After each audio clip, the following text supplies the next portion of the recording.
जय श्री श्याम, राधे राधे दोस्तों। किसी नगर में एक साहूकार रहता था जिसके घर में धन की कमी नहीं थी, लेकिन उसे संतान सुख प्राप्त नहीं हुआ था, जिस कारण वह बहुत परेशान रहता था। पुत्र प्राप्ति की इच्छा से वह हर सोमवार को व्रत भी रखता था और पूरी श्रद्धा के साथ शिव मंदिर जाकर भगवान शिव और पार्वती जी की आराधना करता था। उसकी भक्ति भाव से माँ पार्वती प्रसन्न हो गईं और भगवान शिव से उस साहूकार की मनोरथ पूर्ण करने का आग्रह करने लगी। पार्वती जी की इच्छा सुनकर भगवान शिव ने कहा, हे पार्वती, इस संसार में हर प्राणी को उसके कर्मों का फल मिलता है और जिसके भाग्य में जो है उसे भोगना पड़ता है। लेकिन पार्वती जी ने साहूकार की भक्ति का मान रखने के लिए उसकी मनोकामना पूर्ण करने के लिए कहा। माता पार्वती के आग्रह पर शिव जी ने साहूकार को पुत्र प्राप्ति का वरदान दिया, लेकिन साथ ही यह भी कहा कि इस बालक की उम्र केवल 12 वर्ष की ही होगी।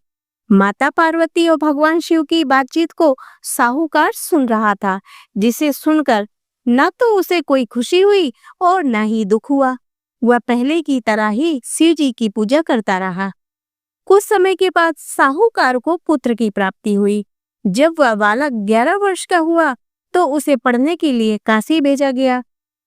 साहूकार ने पुत्र के मामा को बुलाया और उसे बहुत सारा धन दिया और कहा कि तुम इस बालक को काशी विद्या प्राप्त करने के लिए ले जाओ और मार्ग में यज्ञ कराते जाना।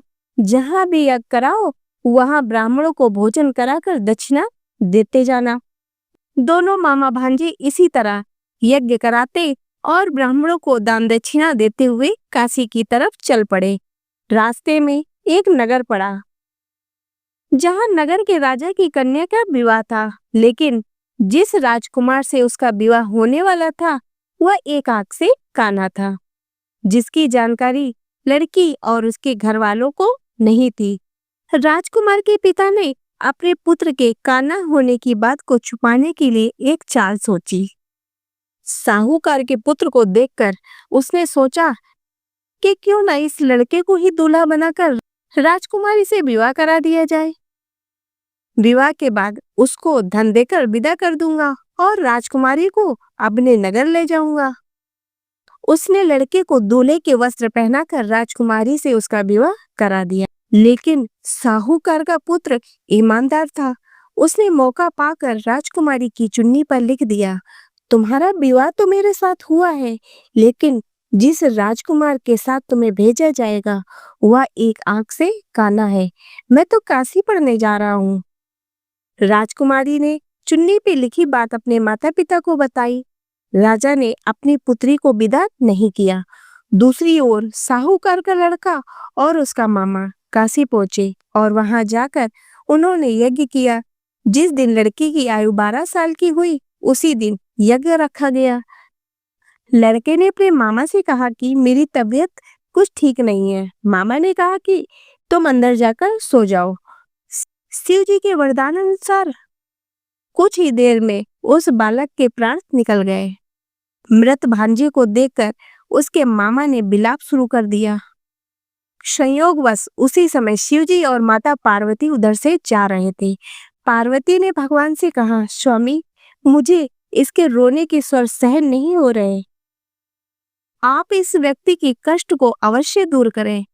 जब शिवजी मृत बालक के समीप गए तो वह बोले, यह उसी साहूकार का पुत्र है जिसे मैंने 12 वर्ष की आयु का वरदान दिया था। अब इसकी आयु पूरी हो चुकी है। लेकिन मातृभाव से विभोर माता पार्वती ने कहा कि हे महादेव, आप इस बालक को और आयु देने की कृपा करें, अन्यथा इसके वियोग से इसके माता पिता भी तड़प तड़प कर मर जाएंगे। माता पार्वती के आग्रह पर भगवान शिव ने उस लड़के को जीवित होने का वरदान दे दिया। शिव जी की कृपा से वह लड़का जीवित हो गया। शिक्षा समाप्त करके लड़का मामा के साथ अपने नगर की ओर चल दिया। दोनों चलते हुए उसी नगर में पहुंचे जहां उसका विवाह हुआ था। उस नगर में भी उन्होंने यज्ञ का आयोजन किया। उस लड़के के ससुर ने उसे पहचान लिया और महल में ले जाकर उसकी खातिरदारी की और अपनी पुत्री को विदा किया। इधर साहूकार और उसकी पत्नी भूखे प्यासे रहकर बेटे के आने की प्रतीक्षा कर रहे थे। दोनों ने प्रण किया था कि यदि उन्हें अपने बेटे की मृत्यु का समाचार मिला तो वह अपने शरीर त्याग देंगे। परंतु अपने बेटे के जीवित होने की बात सुनकर वह बेहद प्रसन्न हुए। उसी रात भगवान शिव ने व्यापारी के सपने में आकर कहा कि मैंने तेरे सोमवार के व्रत करने और व्रत कथा सुनने से प्रसन्न होकर तेरे पुत्र की आयु लंबी प्रदान कर दी। इसी प्रकार जो कोई सोमवार व्रत रखता है या कथा सुनता है उसके सभी कष्ट दूर होते हैं। तो बोलिए हर हर महादेव। तो दोस्तों आशा करती हूँ कि आपको ये व्रत कथा पसंद आई होगी। यदि ये व्रत कथा पसंद आई हो तो इसे लाइक करें तथा चैनल को सब्सक्राइब करें।